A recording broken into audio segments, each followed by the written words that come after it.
dans la mer des Caraïbes. Donc ça devient vraiment très chaud. Ils sont aux portes des États-Unis, on pourrait dire. Ça fait un bail que les Russes n'avaient pas menacé les États-Unis d'aussi près. Et là, un sénateur russe vient d'accuser les États-Unis de préparer un coup d'État soft au Venezuela. Une fois de plus, par une révolution colorée, financée par qui? Par notre ami Soros, bien sûr. Vous commencez à comprendre maintenant que toutes ces pseudo-révolutions, avec des codes de couleur, comme les gilets jaunes par exemple, ne sont que des pièges tendus par l'élite. Ils font la même chose dans pratiquement tous les pays du monde. Le scénario diffère un peu, mais le fond reste le même. Il s'agit de piéger le peuple, lui faire croire qu'il prend le pouvoir en se révoltant, alors qu'en fait il se fait manipuler par l'élite mondialiste. Les révolutions colorées sont utilisées comme des armes par la CIA, soit pour renverser un gouvernement anti-mondialiste comme au Venezuela ou en Ukraine, soit pour asservir un peu plus un peuple qui commence à se révolter. Bye bye cher sur le 2.0. Eh bien, je pense que JC2R vient quelque part clôturer nos remises en question, vient confirmer aussi, de par son travail d'ailleurs de qualité, et comme le précise un commentaire qui dit je n'ai jamais entendu de l'info aussi vraie en 17 minutes. Eh bien, oui, en effet. Parce que JC2R nous parle de l'information avec une place bien particulière, bien sûr. Lui aussi, comme nous, il est contre l'entité sioniste. Et les nouvelles du front, bonnes nouvelles de la Syrie. Les Américains partent et Israël commence à se sentir menacé. Donc, vous voyez, dans la vie, il y a les injustices sont toujours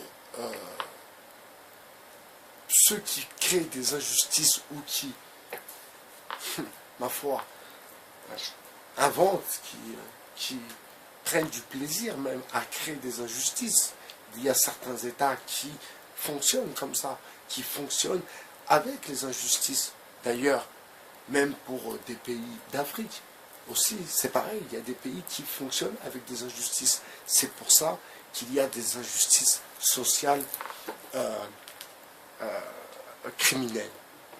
Maintenant, bien sûr, il faut remettre les choses à sa place, il faut savoir l'assoupissement des pays africains avec le franc CFA, il faut savoir que tous ces présidents africains en majorité sont passés chez les young leaders, excusez-moi, donc ils sont passés par chez Barack Obama et ils ont été formés sociologiquement, ils ont été formés politiquement pour bien sûr reprendre à leur manière, mais vous savez comme moi que les Américains sont 70% et une entité sioniste, mes amis.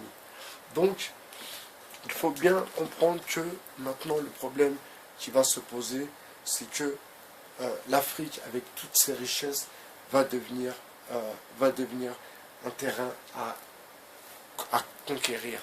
D'ailleurs, Israël l'a bien programmé, excusez-moi, avec l'Amérique du Sud et avec le Venezuela.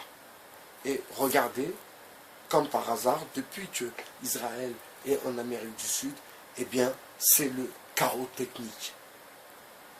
Maduro, les élections, le chaos au Venezuela, alors qu'ils ont du pétrole, alors que c'est un pays qui a du pétrole, mais ses infrastructures sont tellement vieilles que, eh bien, ils sont obligés de faire un emprunt au FMI.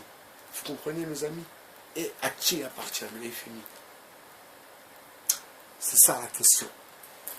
À qui appartient le FMI? Quand un pays se met en dette, prend une dette au FMI, il est endetté. C'est un pays qui se retrouve donc sous contrôle de son donateur, de son prêteur, vous comprenez? Donc, on en revient quelque part à un schéma que j'avais déjà pensé. Vous savez lequel? Il m'est arrivé, et je suis, pour le coup, le plus sérieux, surtout, je ne suis pas en train de parler avec un ami, je suis en train de parler avec des gens, donc je suis pour le coup très très très sérieux. Il m'est arrivé de penser que la France serait attaquée et que ça serait la diversité qui viendrait défendre cette France. Vous voyez? Et quand vous regardez bien ce qui se passe actuellement, eh bien, la diversité n'est pas descendue dans la rue. On n'est pas contre la France. Vous comprenez? Ceux qui sont contre la France, c'est ces gilets jaunes, ces racistes. Et oui, mes amis, ce sont eux qui sont pilotés. Tous ces Maxime Coben, Éric Troué et tous les autres, ce sont des agents américains. Et ça, il faut que vous l'acceptiez. Et pour l'accepter, il va falloir vous cultiver un peu. Alors, avec Hash Google, maintenant, vous tapez n'importe quoi. Il va vous sortir n'importe quoi. À vous de faire la bonne sélection. Commencez par Révolution colorée. Vous allez comprendre comment la CIA infiltre, comment la CIA organise ces révolutions colorées. Alors, vous voyez, Israël se sentant menacé, Israël, quelque part, sentant la fin proche, la preuve, avec Tel Aviv, la capitale LGBT, la capitale où les homosexuels font la fête du slip. Donc vous voyez que c'est une société de dépravés et ma foi, ils vont récolter ce qu'ils ont semé.